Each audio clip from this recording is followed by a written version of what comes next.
Bienvenidas, hermanas, hermanos, a esta Cátedra Internacional por la Libertad Francisco de Miranda. Gracias por acompañarnos, amigas y amigos. Esta conferencia que vamos a compartir con ustedes ha sido diseñada para hacer una especie, digamos, de resumen ante lo que es el gran cambio que sufre Venezuela, y justamente por cosas de la providencia, desde el año 2018 que creamos esta cátedra y se hizo el acto inaugural en la FIU, en el Graham Center, en el Salón 140. Allí cada año tuvimos, por cierto, en la primera conferencia, la abrió María Corina Machado, y personas pues que nos acompañaron, como el expresidente del TCJ, Martín Tortabú, estuvo un coronel que aprecio mucho, a quien quiero mandarle un gran saludo, Lee Rivas, coronel americano, y en fin, estuvieron personas para esta primera conferencia que ha sido continuamente y con consistencia un aporte para el logro de la libertad y la democracia. Pero en esta ocasión vamos a aportar, me tocó en la última conferencia, que fue la 7ª conferencia, 7 años seguidos, este año sería la 8ª, sobre lo que es esa tierra de gracia, lo que es ese buscar América desde una Venezuela rural y luego petrolera. ¿Y qué es eso de buscar América? Lo que hemos hablado de Alaska a la Patagonia, la lucha por generar todo un continente, todo un espacio regional dentro del hemisferio occidental de libertad, democracia, progreso para las familias, inclusivo, desarrollo de todo el territorio, tanto rural como urbano, y con las explicaciones de qué fue lo que nos trajo a ese volver a una tiranía en pleno siglo XXI. Sí, ya a finales del siglo XX, como sabemos, en 1998 hemos dicho que Venezuela fue abordada pues por esos viajes de Colón de 1492, que él no sabía que había llegado a un nuevo continente y se murió sin saberlo. Pero en 1492 llega a esas áreas de las Bahamas, lo que hoy día es República Dominicana y Haití. Pero en el tercer viaje llega a las costas de Macuro, en el nororiente de Venezuela. Ahí comienza nuestra historia de lo que es el Nuevo Mundo. Y de 1498, si le suman 5 siglos, a 1998, 5 siglos, allí hubo unas elecciones que ganó un hombre que intentó justamente un día como ayer, 4 de febrero, pero de 1992, tomar el poder por asalto. Y sin embargo, la democracia, con unas reglas de amplitud y de perdón, le permitió concursar, trabajar, ser liberado para ir a unas elecciones que ganó con apoyo de la mayoría de esas votaciones, para que traicionara la democracia y su forma de alternancia. Vamos entonces, señor operador, con la primera lámina, en la que vamos a hablar sobre esa Venezuela petrolera que surge a comienzos del siglo XX. Ya ha pasado un cuarto del siglo XXI, y por supuesto que las condiciones de un país que había sido, digamos, asaltado por montoneras, es decir, por grupos armados de un lado y de otro que querían dominar y controlar el poder y que querían poner las reglas del juego a su favor solo con la fuerza, nos trajo a que más o menos en 1914 empiezan a sentirse los grandes pozos petroleros, el Sumaque 1, que ya cumplió más de un siglo, pero es hacia el año 2022, 1920, 1922, que la gran industria petrolera surge en un país ordenado, un país estabilizado. Si esto fue un trabajo que enviamos a la Kennedy School of Government y que nos valió una invitación, donde explicábamos que a pesar de que no había allí, pues por supuesto, una república democrática, una república con deberes claros y derechos claros para el ciudadano, sino simplemente dictadura del que mandó también 27 años solo, Juan Vicente Gómez, y al lado de su compadre mandó otros 10 años, es decir, en 1898 la revolución restauradora llega desde los Andes y toma pues todo el territorio y sigue combatiendo los disidentes, pero de 1898 a 1908 se produce allí, digamos, esa década con Cipriano Castro, el Cabito, un hombre que había estado en el seminario, un hombre que era disciplinado, educado, como son muchos de los andinos, trabajadores, pero que impusieron a sangre y fuego un orden. Y de 1908 a 1935, Juan Vicente Gómez manda solo y muere en su cama. Había preparado un país de montoneras, un país que desde la propia muerte, fallecimiento físico y paso a la inmortalidad del que fue grande entre los grandes, Simón Antonio de la Santísima Trinidad Bolívar Palacios y Blanco, el libertador de 5 naciones y regentor de Panamá, simplemente se creó la idea de que todo el mundo quería imponer a la fuerza, por el militarismo, las reglas del juego. Pero en esa transición y formalización de un ejército, Juan Vicente Gómez tuvo la previsión de formar al general López Contreras. Y luego hubo digamos, 5 años de el general Eleazar López Contreras y luego del general Isaías Medina Angarita. Se produce entonces en 1945 una suerte de revolución de octubre, pasa de esa revolución de octubre la generación del 28 a gobernar y a tratar de instaurar una democracia con las primeras elecciones libres que hubo en Venezuela, las elecciones donde se pudo inclusive la mujer incorporarla a las votaciones, por primera vez que votan, y gana el gran escritor venezolano Rómulo Gallegos, pero que sin embargo es derrocado inmediatamente en 1948 y comienzan 10 años más de dictadura. Luego de esos 10 años de Pérez Jiménez, que se va evitando una confrontación con sus oficiales, cadetes, él termina por salir, pero hubo igualmente algo que se le escapó, que fue eso, la violación de derechos humanos, las cárceles, la tortura. Nunca más para Venezuela debía haber pasado eso. Pero entonces, de 1958 a 1998, 40 años, 4 décadas apenas, si las contamos desde 1498, que cuadran las cifras, 1498 a 1998, en 500 años, realmente solo 40 años se pudo hacer un verdadero ensayo democrático. Llega por votaciones Rómulo Betancourt al poder, había estado encargado Wolfgang Larrazábal en esa transición a la salida de el general Marcos Pérez Jiménez, y se produce entonces una alternancia entre el Partido Acción Democrática con otro candidato del Partido Acción Democrática, es decir, Rómulo Betancourt, aquel joven que había estado en el primer trienio, 45-48, 1948, en ese trienio se apreciaron ciertos errores de gobierno, ciertas cosas, y no hubo la claridad de cómo se tenía que manejar las reglas del juego. Esa es la Venezuela que ahora hablamos de estabilizar, aquella que estabilizó y unificó el territorio, hizo carreteras, sí, a sangre y fuego, violando derechos humanos, haciendo carreteras con presos. Era algo para que los jóvenes que estudiaban y que eran hombres de bien, querían tener una libertad y una democracia anhelada por todos los venezolanos. En este caso, estamos entonces frente al reto desde 1998, que son esos 40 años donde la entrega del 58, esos 5 años al 63 a Raúl Leoni a otro partido y a otro gran dirigente, a Rafael Caldera, y luego de Rafael Caldera se pasa a las manos de Acción Democrática con el primer gobierno de Carlos Andrés Pérez. Aquí me quiero detener para comentarles que en la Constitución de 1961 no se previó esa especie de negación o prohibición de que volvieran los presidentes a reelegirse,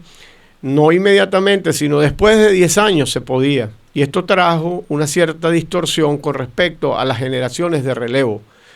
Ese es un daño que tenemos que anotar y vamos a ir haciendo las listas de las cosas que no podemos repetir. Es decir, por más que el presidente Carlos Andrés Pérez era un gran líder, por más que el presidente Caldera era un gran estadista, el hecho perturbador de mantener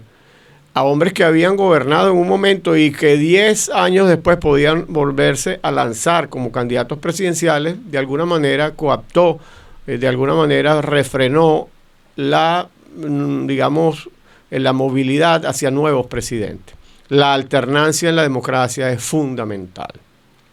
Por cierto, al comentar esto, quiero dedicarle al presidente Donald J. Trump McLeod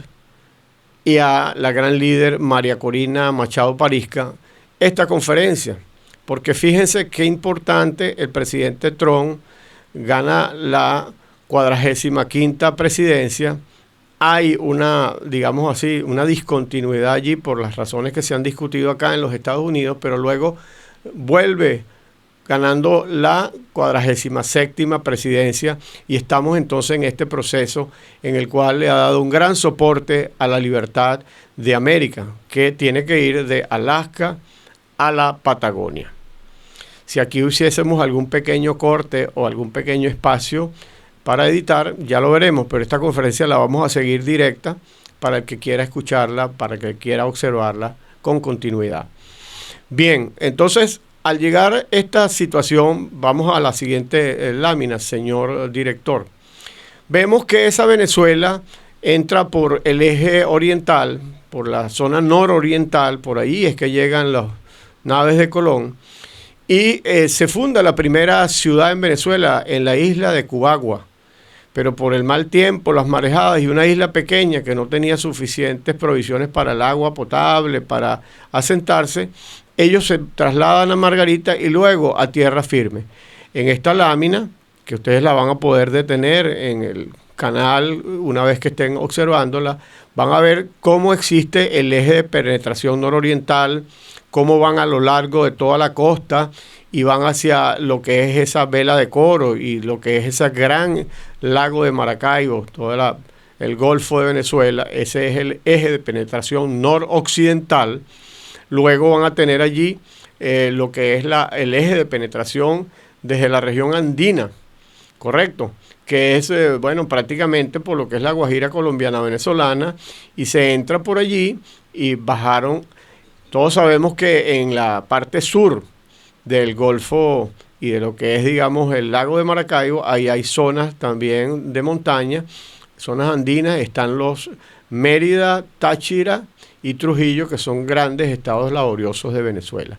Esta entonces es la Venezuela de esos tiempos, donde se va asentando y estructurando el Estado español, el Estado colonial, la vertebración de la manera como España entendía la ocupación de los territorios. En ese entonces, ¿qué éramos? No que éramos españoles, pero éramos una colonia de España. Entonces éramos esos blancos criollos, esos aborígenes que estuvieron allí y que se fueron mezclando con los españoles, pero luego la traída pues de los secuestrados africanos en esa oprobiosa institución que fue la esclavitud, y que trajo pues para lo que era una Venezuela rural de siembra de café, de cacao, todo lo que era, digamos, la ganadería y la agricultura. En esta Venezuela es que surge, digamos, todas estas luchas de independencia, que no es el motivo de esta conferencia, pero sí dejarles en claro que esa pequeña capitanía general, vamos a la lámina, señor director, vemos aquí en el primer proyecto de Constitución de Bolívar, ya para 1819, cómo están las principales ciudades que habían sido instauradas pues, por esa conquista y esa colonización española. Y vemos cómo en la región nororiental está Margarita, Cumaná y Barcelona, en la región nororiental Coro y Maracaibo, en la central Caracas,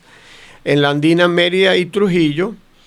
en los llanos centrales Barinas y Guayana. ¿Qué significa esto? Bueno, que serían como 10 estrellas en ese entonces de esa constitución, tanto que se ha hablado de la 8ª estrella, porque Bolívar en esa zona que se llama Guayana nos enseñó pues que esa había sido desde el oriente la recuperación de las victorias en batallas para volver sobre la región central y sobre los campos de Carabobo y luego volver hacia occidente. Entonces ven ustedes cómo se desplazaba esas guerras de independencia, pero ahí tenemos una ocasión en que la bandera pudiera tener 10 estrellas, o sea que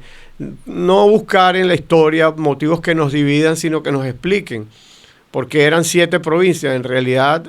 originalmente cuando se habla el 5 de julio de 1811 de crear esta república independiente y se firma el acta de independencia,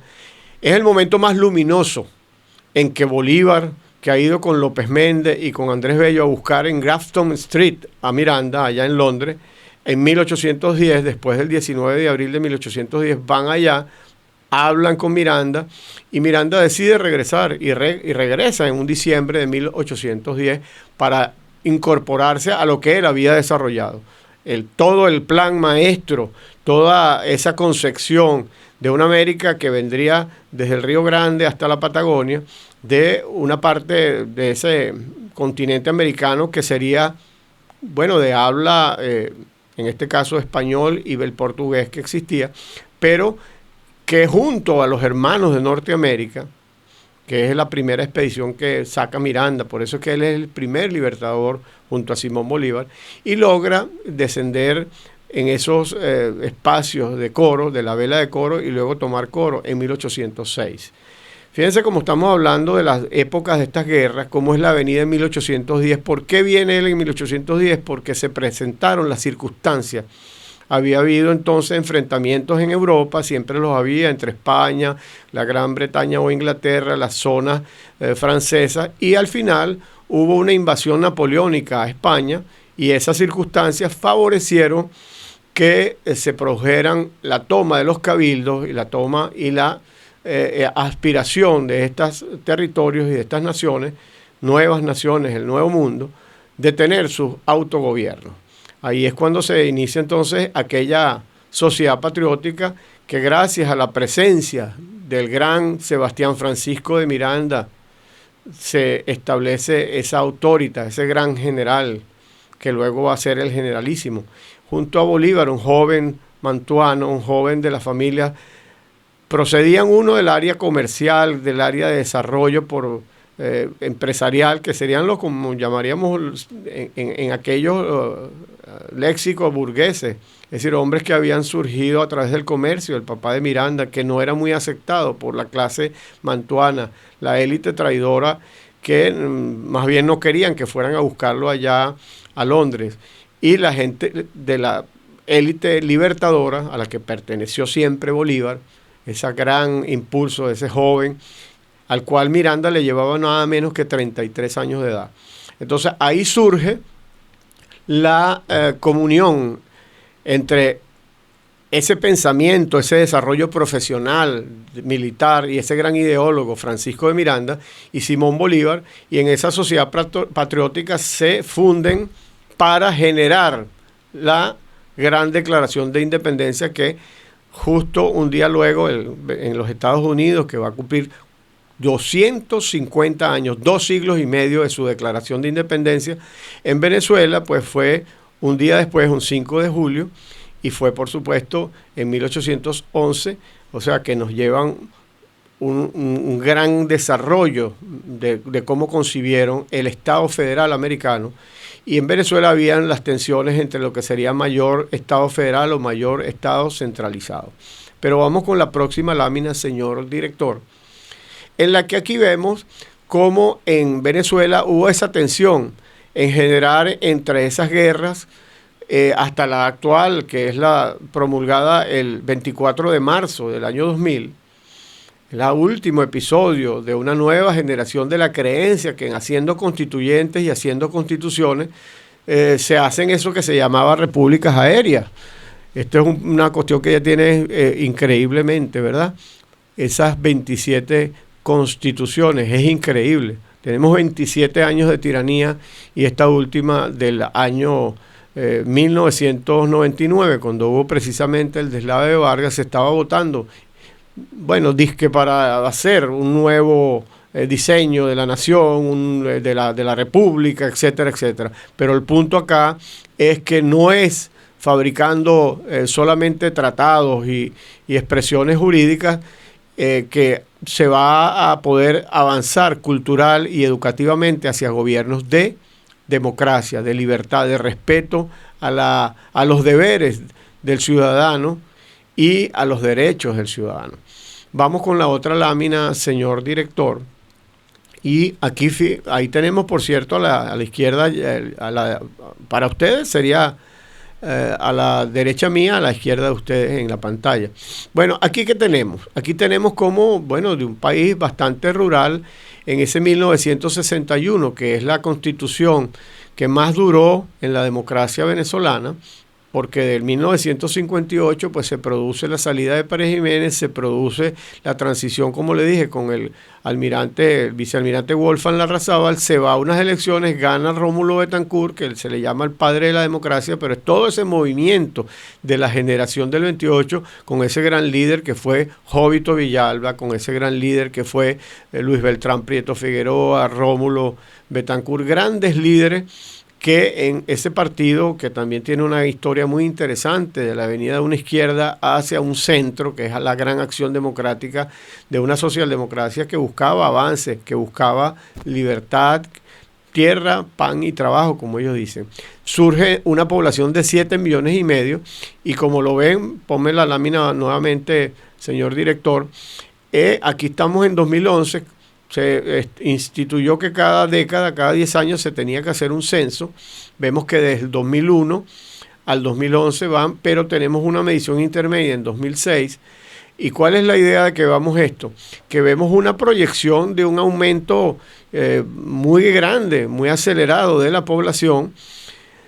De una población de menos de 10 millones de habitantes, pasamos en 40 años a triplicar esa población, pero después viene una caída que no está ahí representada, pero que todos sabemos que fue la huida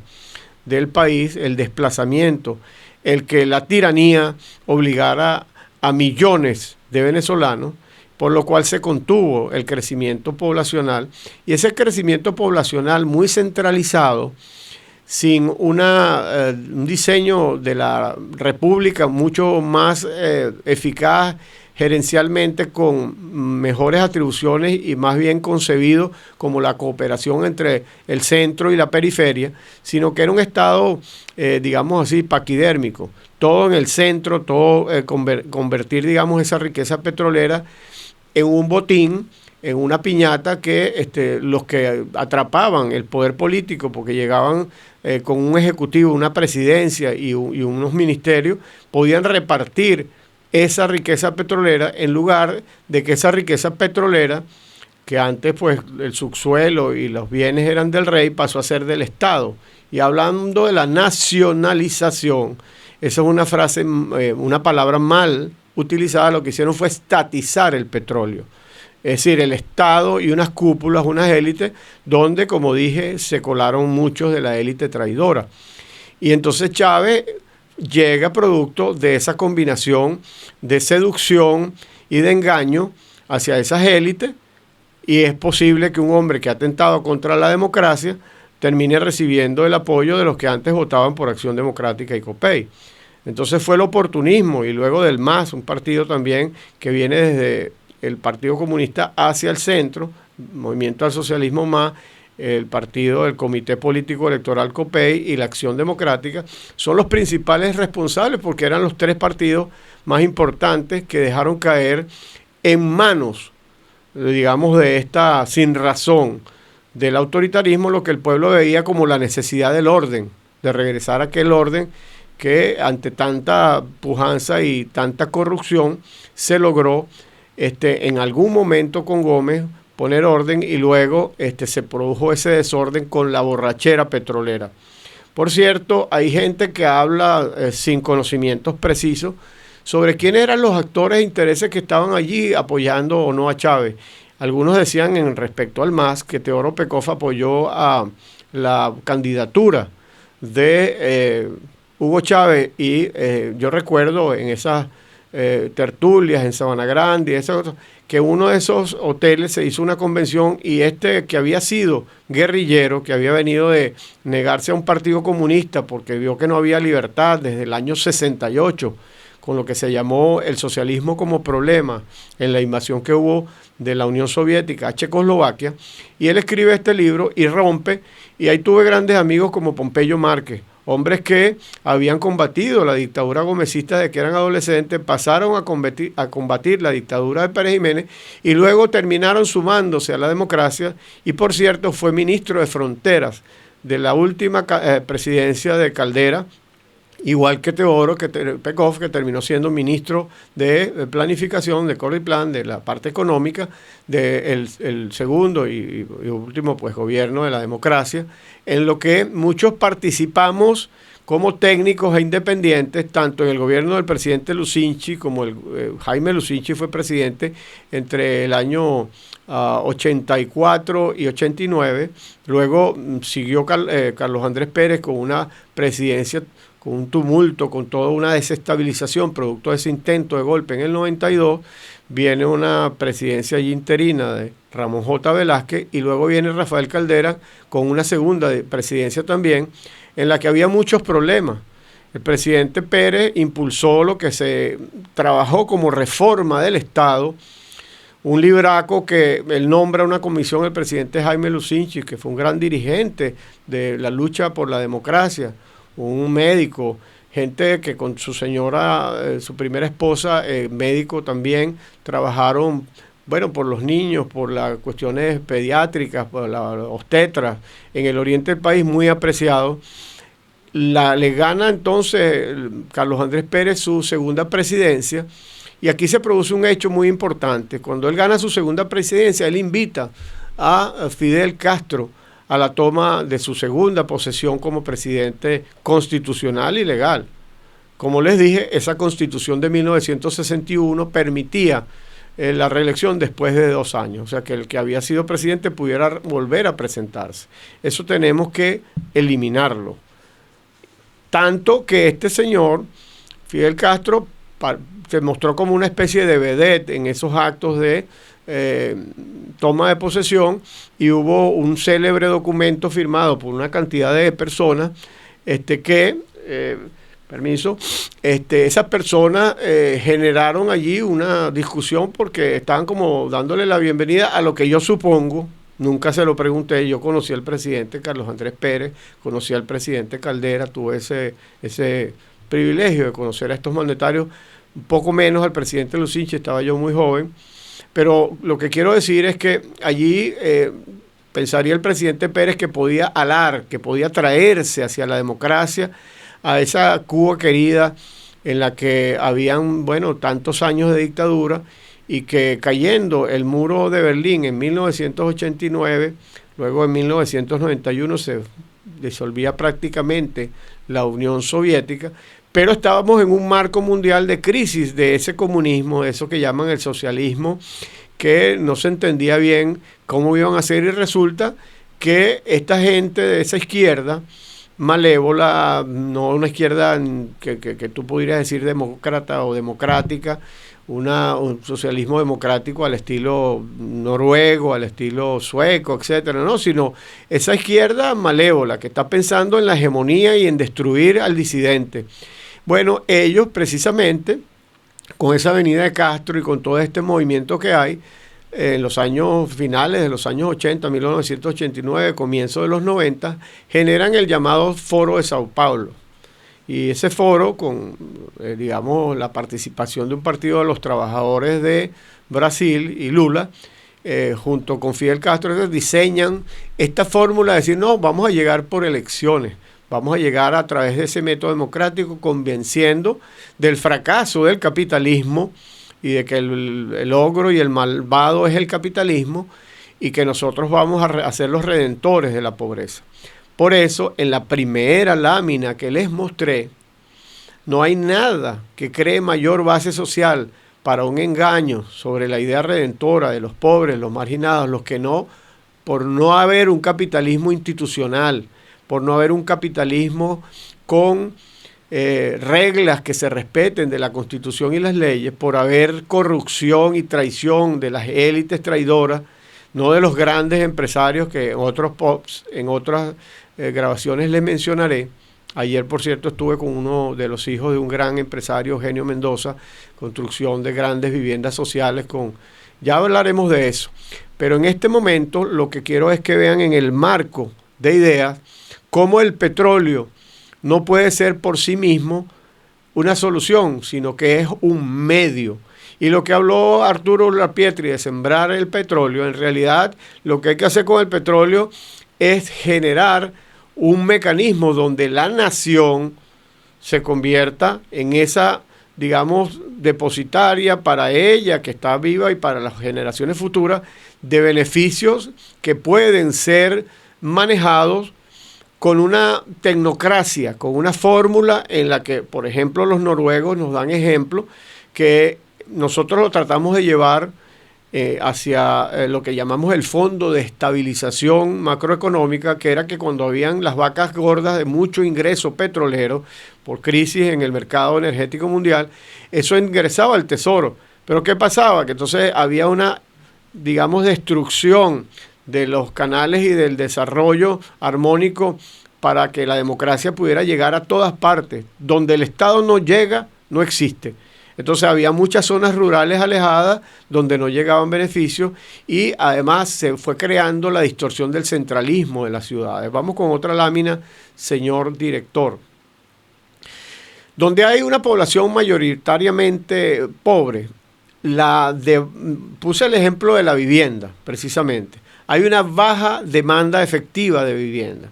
Y hay un concepto que me permití escribir cuando estudiaba en el IESA, que por cierto, alguna gente allá en los discursos y en las discusiones en el Instituto Ortega y Gasset quisieron quitarme ese concepto que yo defendí y le tuve que sacar, señor director, póngame aquí las manos para mostrarle, ¿no? Le tuve que sacar, decir, mira, esto está escrito en el año 96, donde un profesor me estimuló a que siguiera investigando sobre eso, porque como ingeniero civil me empecé a desarrollar en esa área económica para explicar que había que generar a través del capitalismo institucional, a través del libre albedrío, el talento, la potenciación de la población, que obviamente hay mucha desigualdad cuando tú partes de ser esclavo o cuando tú partes de una pobreza porque simplemente te tocó no tener un hogar, no tener padres, no tener algo estructurado. Pero si el Estado, concebido en forma democrática, no socialista, sino un capitalismo con instituciones, un capitalismo institucional que genera a través de formar a los jóvenes, a los niños, a las madres en la etapa de lactancia, todo eso genera un gran capitalismo que permite, ahora sí vamos nuevamente a la lámina, que podamos generar demanda efectiva.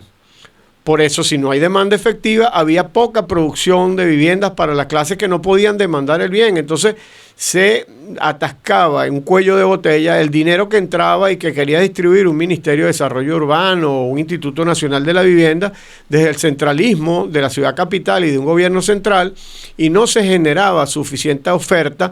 y no se generaba tampoco suficiente demanda. Entonces, aquello era como que trancarlo todo.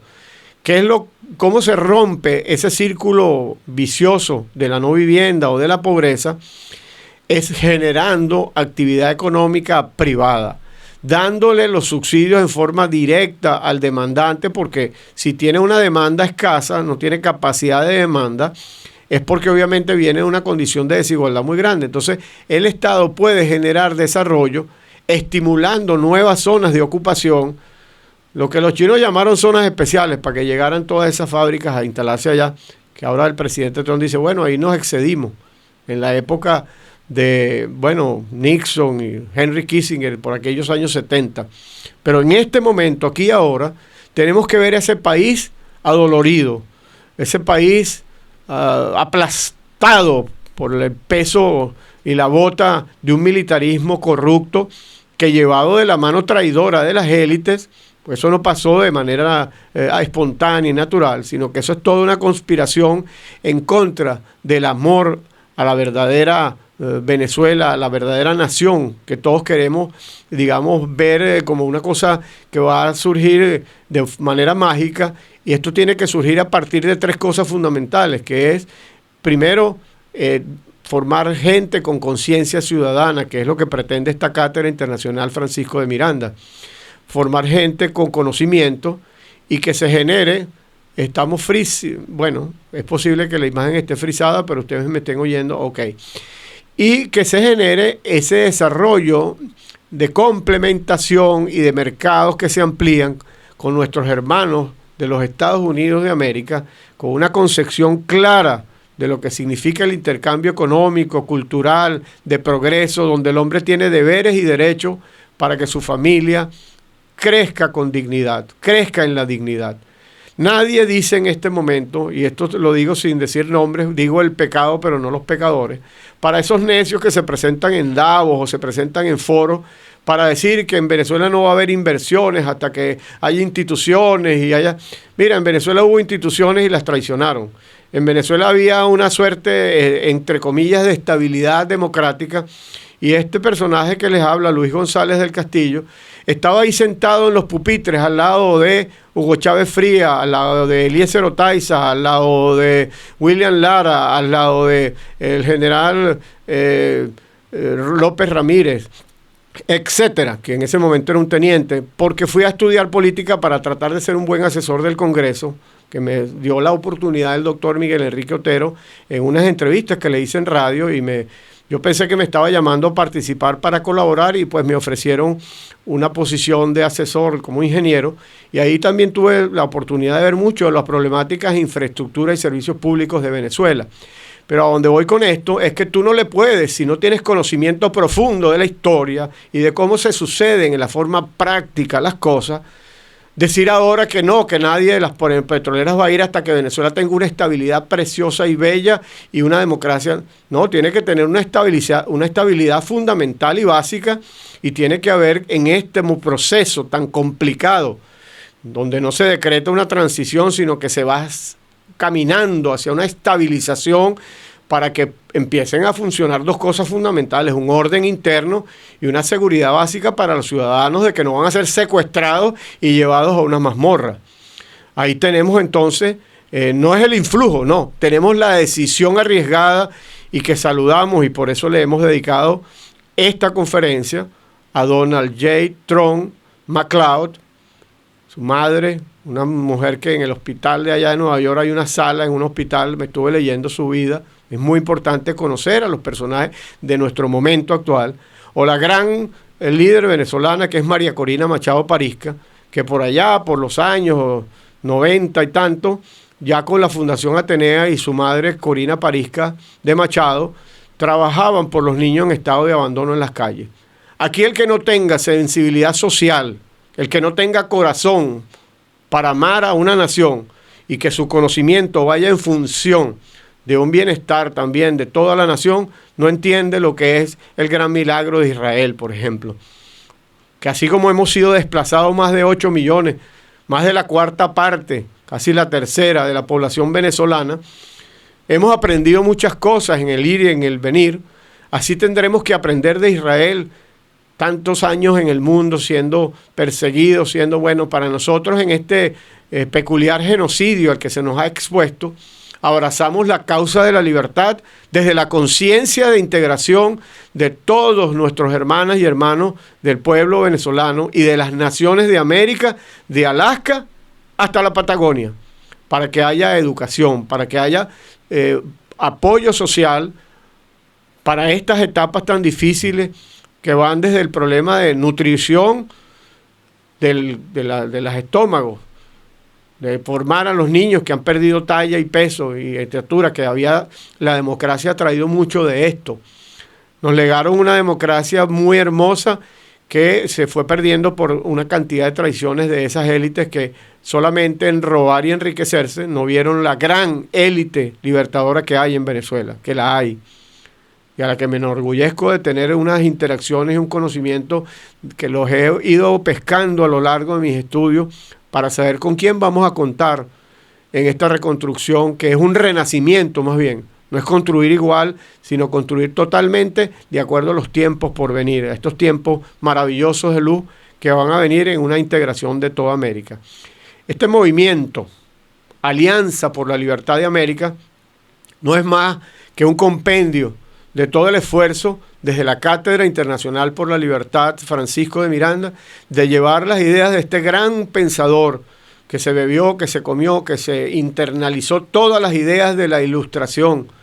para ver en los derechos del hombre la posibilidad, como la tuvo su padre, de generar riqueza a través del comercio, a través de la industria, a través del trabajo laborioso, sin discriminaciones de élite, que en este caso al padre Francisco de Miranda, un ejemplo, pretendieron apartarlo, y lo que les nació fue este gran emancipador de toda Iberoamérica, Ahora vamos a la otra lámina, señor director, que es a entender cómo funciona entonces esta cuestión de la inflación y el tema de la capacidad de demanda del pueblo. Vemos allí en un bolívar muy estable y en una línea pues del 0%, lo ven en la raya, una investigación del gran profesor Asdrúbal Batista del Instituto de Estudios Superiores de Administración, IESA, uno de el más prestigioso de su tipo en Venezuela y rankeado a nivel internacional. Bueno, y de pronto vemos que salta. Si buscan el año en que esto salta, van a encontrar que comienza con ese problema de lo que llama la gente la enfermedad holandesa, es decir, tú tienes una moneda excesivamente fuerte y entonces te es más fácil comprar las cosas afuera que las producen otros trabajadores, otras industrias, y con tu moneda lo que haces es la economía de puertos, todo importado. Tienes una moneda fuerte, pero no generaste esa inversión tan profunda que tenías que en la sociedad, en la nación, no en el Estado, no en controlar las riquezas del Estado, sino que esa riqueza o esa capacidad de formar gente para la riqueza fluyera hacia la sociedad. Esos picos que ustedes ven allí se comportan junto a los problemas del vaivén de entonces bajaba el ingreso petrolero porque habían crisis, subía el ingreso petrolero con la caída del Shah de Irán, con la guerra del Yom Kippur, con todos estos conflictos mundiales donde estaban los grandes países productores de petróleo y donde la creación de la Organización de Países Exportadores de Petróleo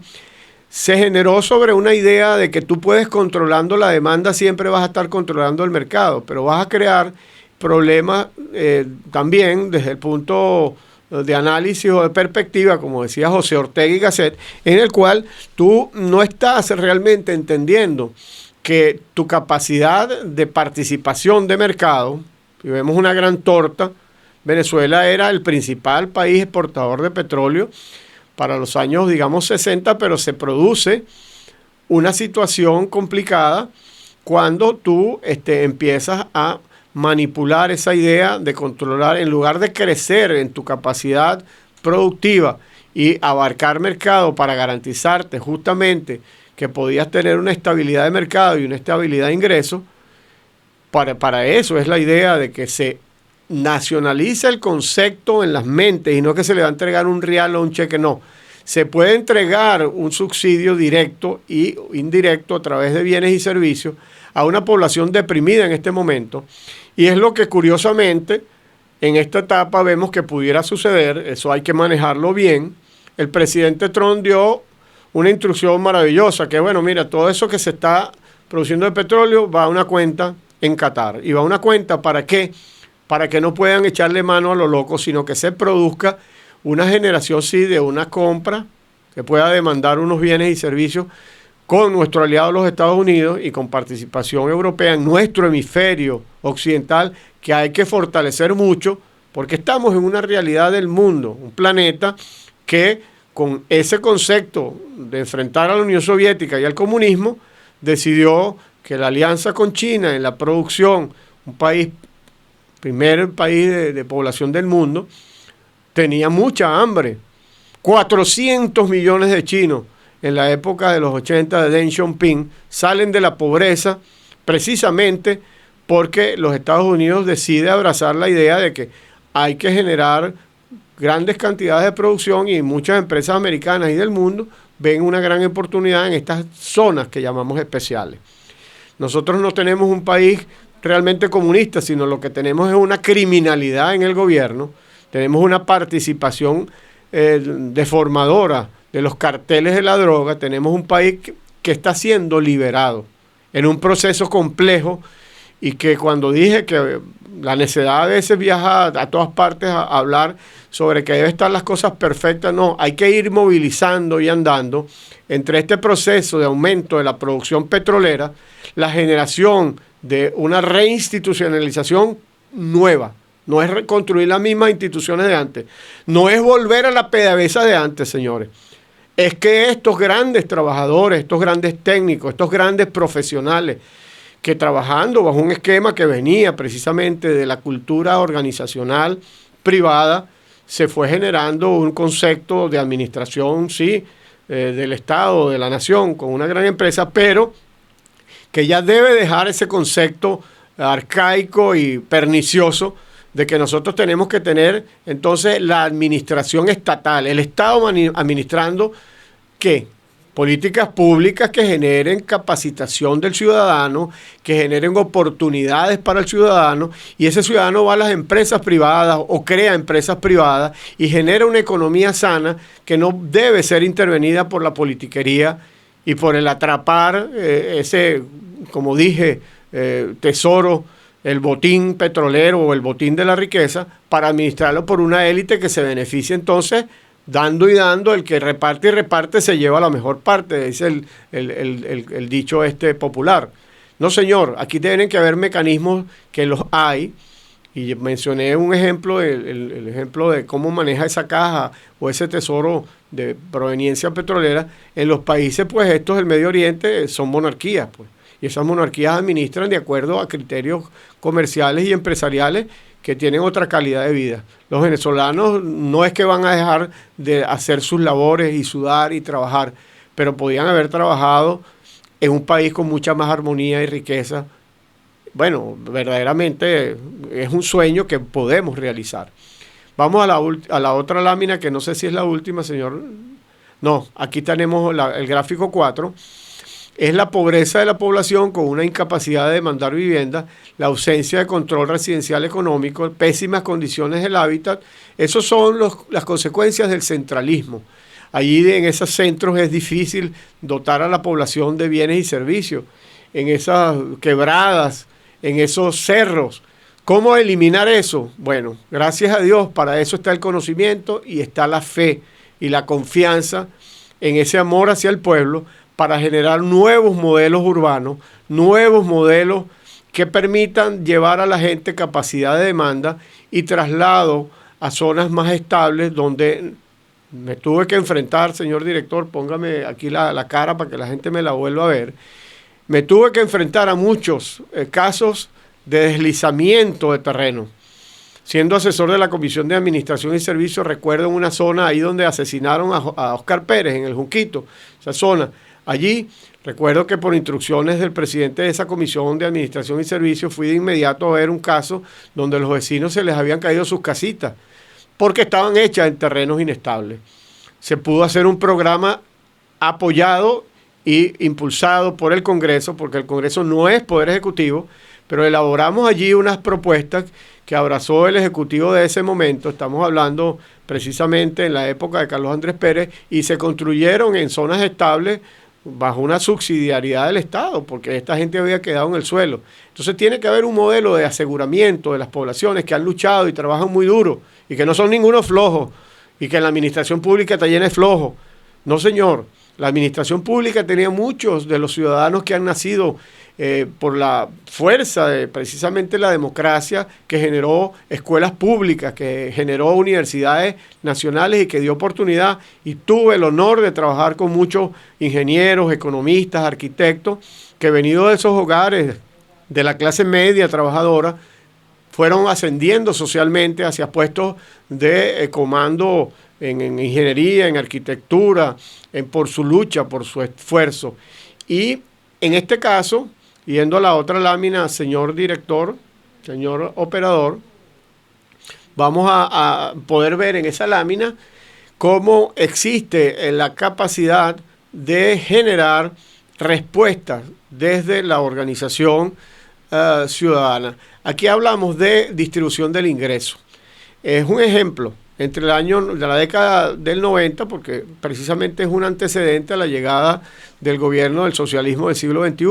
Y ahí vemos una raya verde y una azul,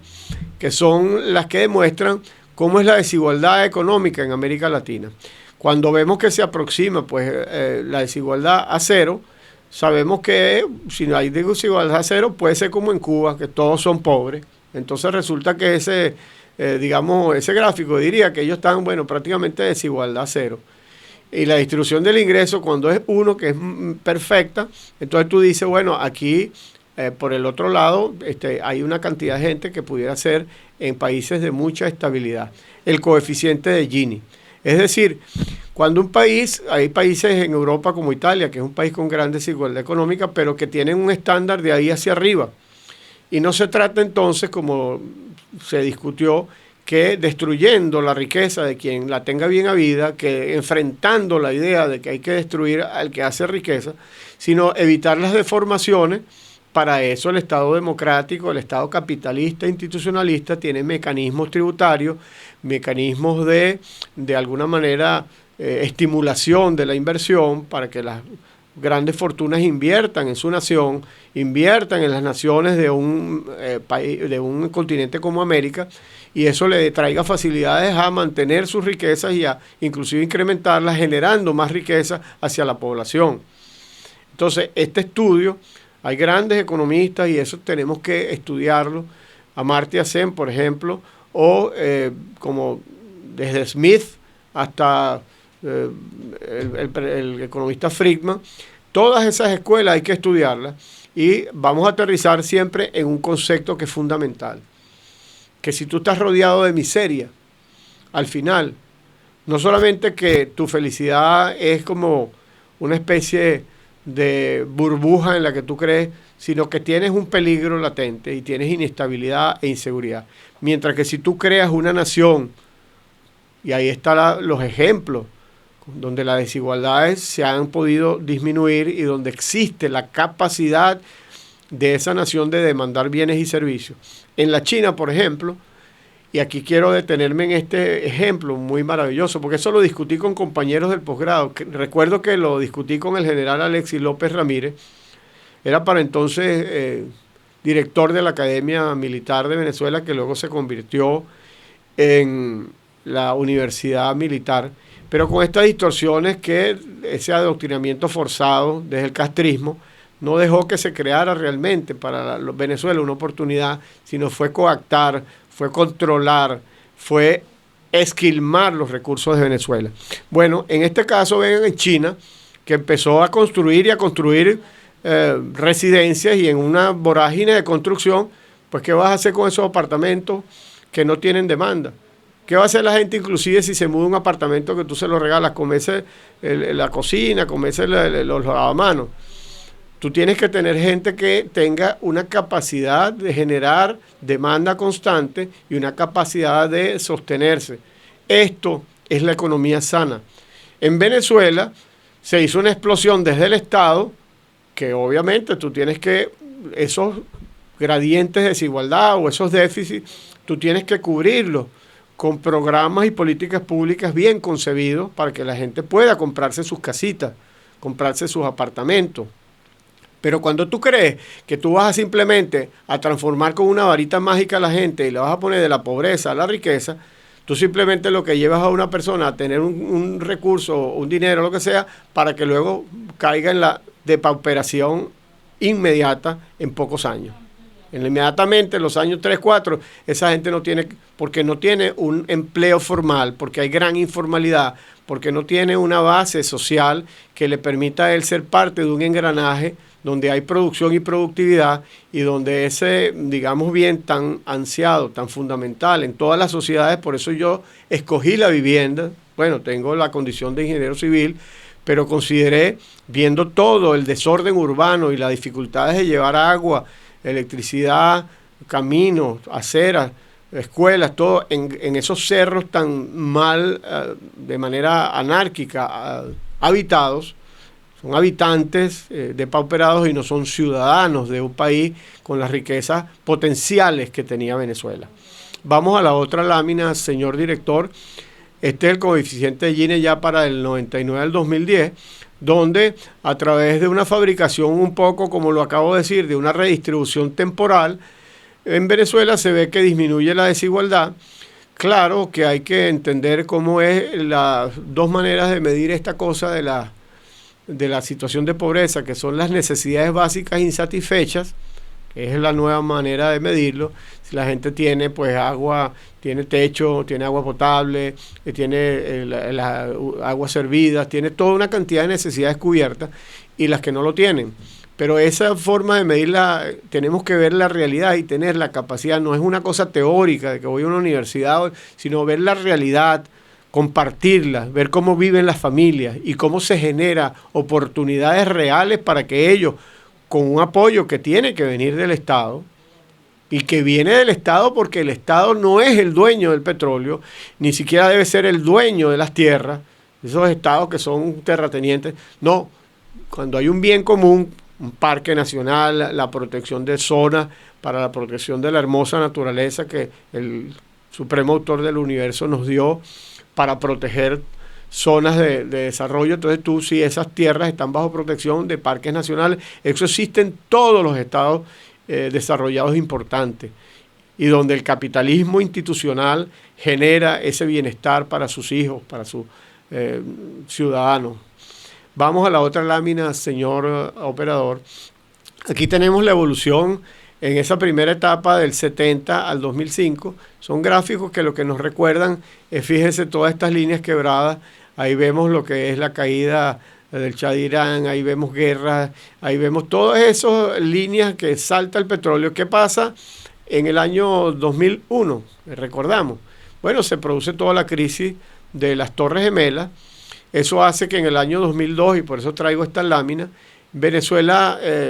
que estaba acostumbrada a que se le tratara con niveles de participación, respeto a los medios de comunicación, discusión, cosas muy positivas que tenía Venezuela y que las perdió, o se las arrebataron, mejor dicho,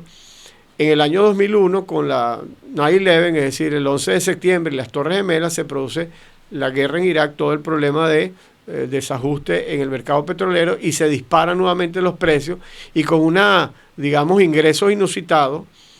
que es esa borrachera, porque bueno, aquí entró mucho dinero para todo. En esa década del gobierno del socialismo del siglo XXI, lo que hizo fue desperdiciarse, robarse, mal administrarse, y nos llevó a donde estamos ahora. Vamos a otra lámina, señor director. Aquí vemos un ejemplo solamente muy rápido, y nos permite ver lo que les decía Rómulo Betancourt,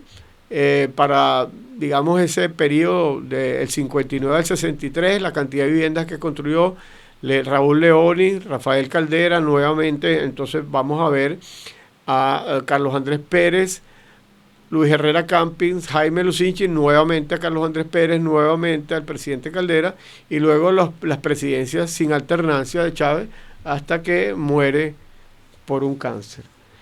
El cáncer, otra lámina, señor director, creo que ya terminamos las láminas. Tenemos la gran lámina, pónmela en general, quiero darle unas gracias a mi hija Vanessa González del Castillo, que me hizo todas estas láminas. Si la puede subir donde dice Buscando América, señor director, no sé si se puede ajustar, pero esta es una cosa que se hizo, esta lámina, con esas guacamayas, con esa belleza. En la primera lámina ven una bandera, que es la bandera legal de Venezuela, la constitucional al momento, de 8 estrellas, pudiera tener mañana 10. No necesitamos tener una bandera de 10 estrellas, ni necesitamos tener una constitución 28, o sea, no necesitamos eso. Lo que realmente sí necesitamos es la conciencia ciudadana. Aquí tienes esa guacamaya de 7 estrellas, y pudiéramos no volver a la Venezuela de antes, que tuvo cosas mucho más hermosas, porque el hombre, en el camino de ir y venir, en ese camino de regresos, como se lo decía yo allá a mis amigos, compañeros de estudio en España, que me tocó ir a España en una primera especie de exilio académico, luego venir aquí a Boston, para mí la cuna de lo que es la esencia de la nación americana, que luego pues se desarrolla y se desplaza hacia todo el centro, el Midwest, Chicago, y hacia California, en la costa oeste. Pero dar las gracias con esta conferencia, que espero me ha salido del corazón y de la mente, poder estimular, y estamos a la orden para acudir a los centros de investigación o de estudio que tengan a bien girarnos una invitación, porque la Cátedra Internacional por la Libertad Francisco de Miranda se ha hecho en este tiempo tan duro. Para mí, 9 años que tengo, desde el año 2017,